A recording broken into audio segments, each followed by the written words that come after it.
Temos uma grande dívida, e não estou falando da dívida que cada um de vocês, cada um de nós adquire na vida, com o banco, quando você deixa de pagar a fatura do Nubank, e vai acumulando aqueles juros intermináveis, e quando você percebe, o seu nome está no vermelho, e você não pode fazer nada, a não ser esperar para poder fazer um acordo com o banco e pagar um valor menor. Não estou falando da dívida que você adquiriu com aquela pessoa, e você se lembra daquela dívida, e pesa a consciência de não ter pagado ainda. A dívida de que eu falo, é a dívida que nós temos com a igreja, que nos deu a fé, que nos transmitiu a Cristo. Irmãos, celebramos hoje São Pedro e São Paulo, considerados as duas colunas da igreja.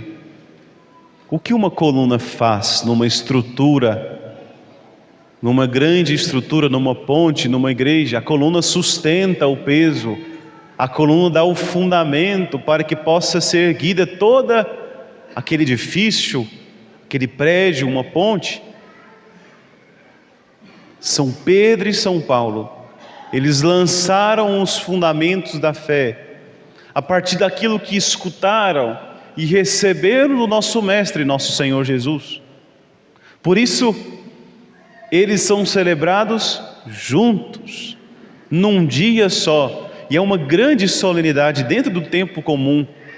Por isso não estamos de verde hoje, mas vermelho, o vermelho do sangue dos apóstolos, vermelho do sangue dos mártires, o vermelho também da paixão, mas não da paixão como nós conhecemos, da paixão que tem um jovem quando se namora de uma menina, a paixão que é o amor que se sacrifica, o amor que vai até as últimas consequências.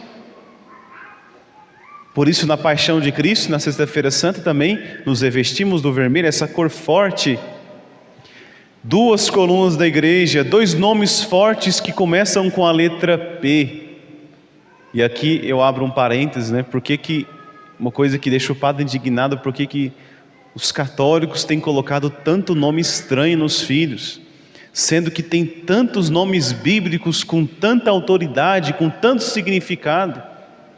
Eu sei que tem alguns nomes que é difícil de colocar, por exemplo, Joana, que nos faz lembrar de Joana d'Arc, uma grande santa da igreja. Eu sei que a criança já nasce com 80 anos, né? Quando você coloca o nome de Joana, de Pedro, a criança já nasce com 80 anos.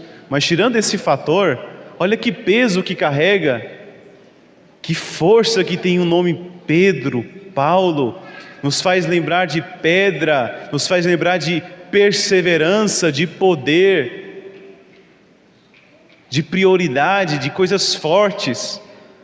Pedro e Paulo tiveram seus nomes trocados. E é interessante essa dinâmica de nosso Senhor, porque no Antigo Testamento, quando Deus dava a alguma pessoa uma grande missão, o nome da pessoa era mudado. Por isso, o Papa Leão, ele tinha um nome quando era bispo, mas depois que assume o primado de Pedro, assume a missão como sucessor de São Pedro, ele precisa escolher um novo nome, e é uma tradição antiguíssima na igreja, porque quando se assume uma missão, troca-se o nome. Por isso, no dia do batismo, o padre pergunta o nome daquela criança, porque no nome carrega também uma autoridade, carrega um símbolo, um significado muito grande. Esses homens foram tocados por Cristo, pela palavra de Deus, e tiveram um antes e um depois. Conheceram a Jesus por caminhos diferentes. São Pedro teve a graça de ver pessoalmente nosso Senhor. Foi chamado por Jesus enquanto estava pescando, arrumando as redes no barco.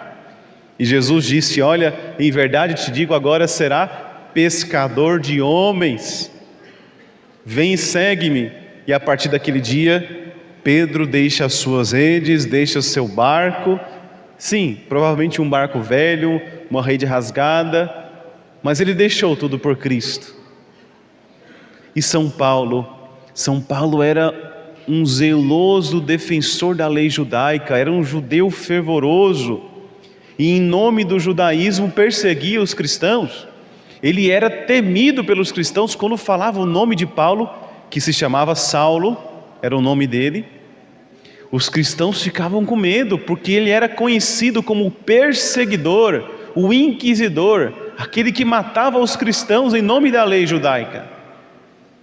Ele se encontra com Jesus, tem aquela forte experiência que é narrado na Sagrada Escritura, em que ele fica cego e depois tem todo aquele processo de conversão, e de perseguidor se torna anunciador de Jesus Cristo, e no final de sua vida testemunha, dá o testemunho com o seu sangue, derramando o seu sangue por amor a Cristo. 2 homens, 2 santos, 2 líderes, 2 pregadores, Pedro e Paulo, 2 colunas, mas uma só fé, um só Cristo, um só Deus, uma só igreja ao qual eles pertenciam.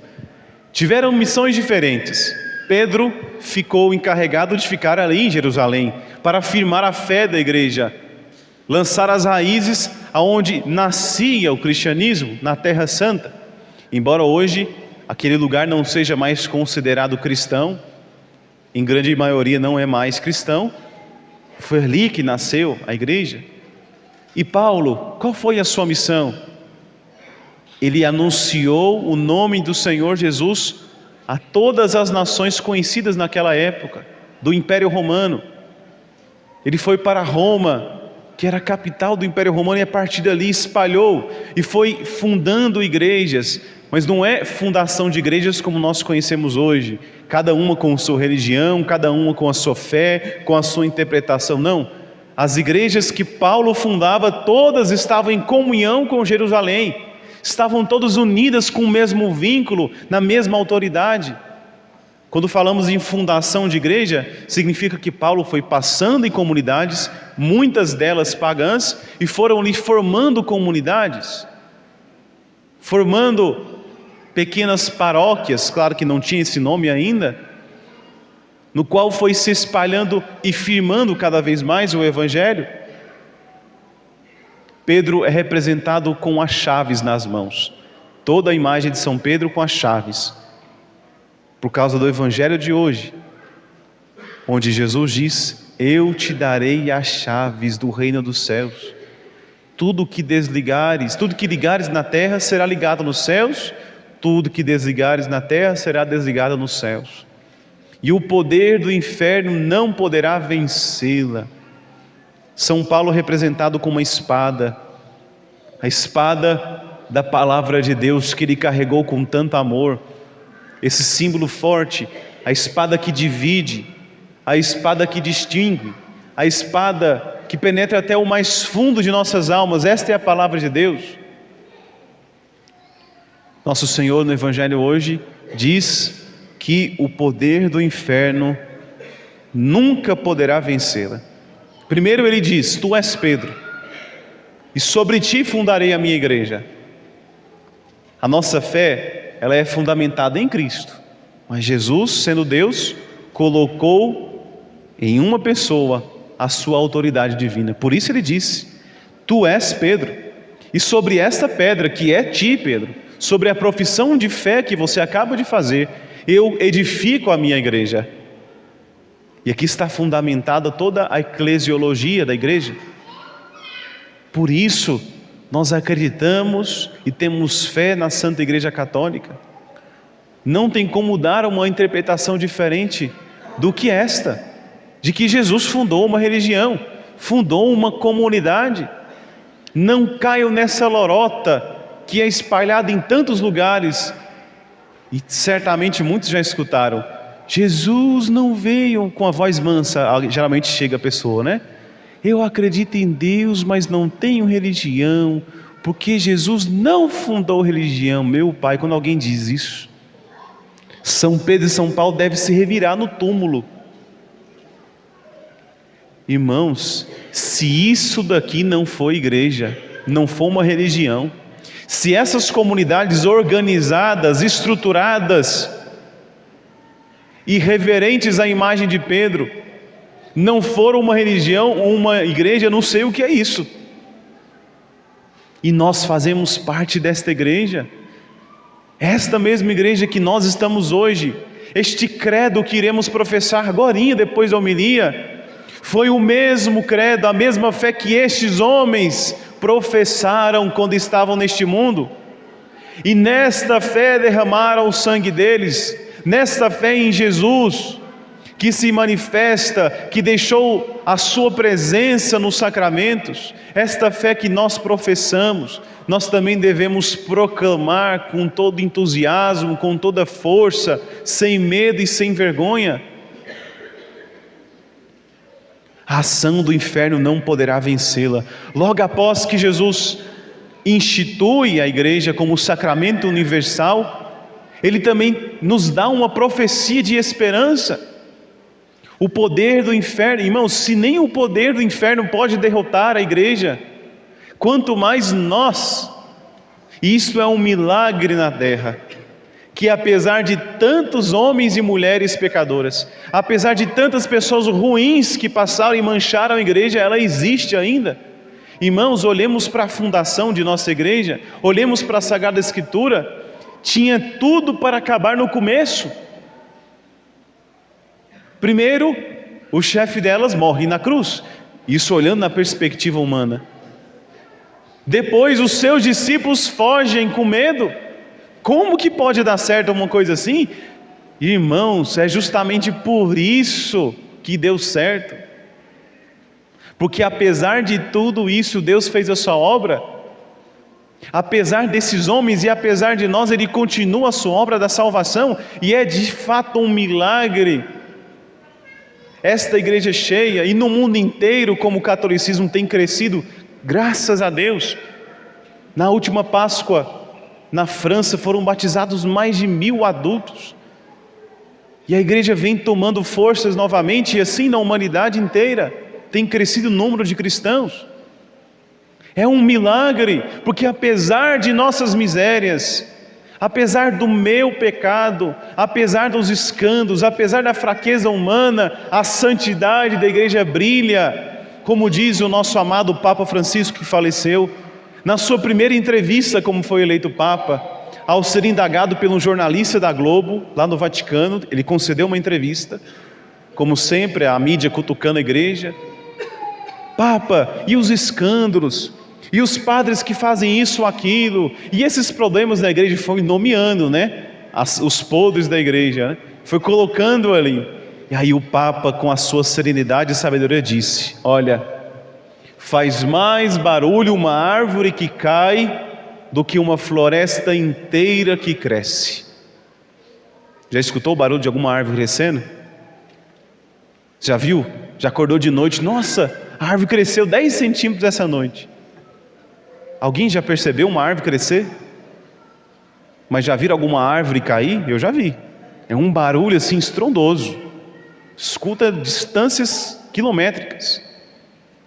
Pois então, irmãos, de fato, sim, tem padres que caíram, famílias que se separaram, que foram destruídas, escândalos aconteceram e nós nunca vamos negar isso.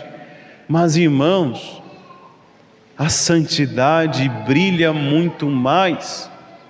Quantos padres, quantas famílias, homens e mulheres, maridos, esposas, filhos, santos, se entregando ao ministério. Quantos sacerdotes santos, e a maioria deles são, que se sacrificam, que vivem intensamente o seu ministério. Quantos pais e mães abertos à vida, quantos pais e mães generosos, quantos homens e mulheres se sacrificando e ninguém vê, porque o que escandaliza, o que sai na televisão é o que não presta. Você já viu um dia, eu nunca vi no jornal, uma notícia assim: avião com 300 passageiros chega em paz em Goiânia. Um avião que decolou hoje de Goiânia chegou ao seu destino com sucesso. Eu nunca vi uma notícia assim. E todos os dias centenas de milhares de aviões pousam, decolam, pessoas andando de carro, de moto, mas o que vai sair da notícia é quando um avião cai. Mas ainda assim, É muito mais seguro andar de avião de qualquer outro meio de transporte. Mas as pessoas acreditam que não é seguro, porque por aquele fato individual daquele avião que caiu, nossa, agora eu crio um trauma do avião, como muitos têm medo de andar de avião. Aplicando para a nossa realidade de fé, muitos fazem isso. Quem nunca escutou? Eu não vou na igreja não, porque os padres são isso ou aquilo. Eu não vou na igreja não, porque os padres são não sei o quê. Porque as pessoas são hipócritas, que as pessoas são pecadoras. Eu digo, seja bem-vindo. Venha você também. A igreja é para os hipócritas mesmo, para os pecadores, que querem ser santos, que querem sair da miséria do pecado. Este é o sinal que Cristo deixou para nós. E isso nos dá esperança e segurança para permanecermos até o fim nessa fé. Uma das perguntas que o padre faz numa entrevista matrimonial é essa: você alguma vez abandonou a fé católica? Graças a Deus todos respondem que não. Mas infelizmente existem aqueles que por descuido, por falta de zelo pela sua fé, abandonam a fé católica. Queridos irmãos, quando conhecemos as raízes do cristianismo, quando entendemos o que Jesus fez e deixou para nós, não tem como não ser católico. Não tem como, irmãos, porque nesta igreja está Cristo, nesta igreja está a Eucaristia. A palavra de Deus que chegou até nós, só chegou até nós porque homens como Pedro e Paulo derramaram o sangue para que fosse propagado, primeiro pela palavra falada, oral, depois pela escrita. E se chegou até nós hoje porque esses homens e mulheres na história da igreja preservaram o depósito da fé e nos transmitiram hoje aquilo que nós professamos com tanto entusiasmo quando dizemos: creio em Deus Pai Todo-Poderoso, e prosseguimos assim. Será que São Pedro e São Paulo, se encontrassem hoje com você, eles teriam orgulho de você? Será que eles poderiam bater no seu ombro e dizer: que orgulho de você, realmente o meu sangue do meu amigo, e de todos os mártires que morreram naquele Coliseu, de todos aqueles mártires decapitados, de todos aqueles mártires que foram enforcados na Revolução Francesa, o sangue de todos aqueles mártires na Coreia que morreram por causa do Evangelho, não foi derramado em vão. O sangue de nosso Mestre não foi derramado em vão. Que orgulho de você! A pergunta é: será que esses homens que defenderam com a vida a fé teriam orgulho de nós? Será que de fato amamos a igreja e temos orgulho de dizer sou católico, e mais ainda dizer, de viver, porque existe um abismo que separa isso. Hoje para muitos é modinha, é comodismo. Quando você não sabe que religião você tem, você fala: sou católico. Porque graças a Deus para muitos parece ser bonito dizer isso. Mas irmãos, a fé católica vai além do que nós dizemos. A fé católica se realiza em nossa vida, com as nossas atitudes. Conversava esses dias com uma pessoa, ela dizia assim: nossa, o meu patrão, ele tem um monte de santo, cheio de imagem, tem terço, faz não sei o quê, mas xinga os funcionários, não paga ninguém, atrasa as contas. O que adianta ter 50 milhões de santos? Aí tem razão dos evangélicos criticarem a igreja, aí tem razão dos evangélicos deixarem de ser, os católicos passarem para a igreja evangélica. Com um testemunho desse, quem vai querer ser católico? Porque, irmãos, a nossa fé vai além do estrelismo, vai além da imagem, se realiza em nossa vida, e é dura essa verdade, e nós temos que entender uma vez por todas isso. Para termos a coragem de dizer sou católico, a minha vida tem que condizer com isso. Olhemos para a vida desses homens, não pensaram duas vezes em largar tudo, renunciaram tudo, e até a própria vida, para que a palavra de Deus chegasse hoje aos nossos ouvidos e ao nosso coração. O que eu tenho feito para defender a igreja? Será que eu busco conhecer mais minha fé? Ou será que eu estou acomodado e as coisas estão boas do jeito que estão.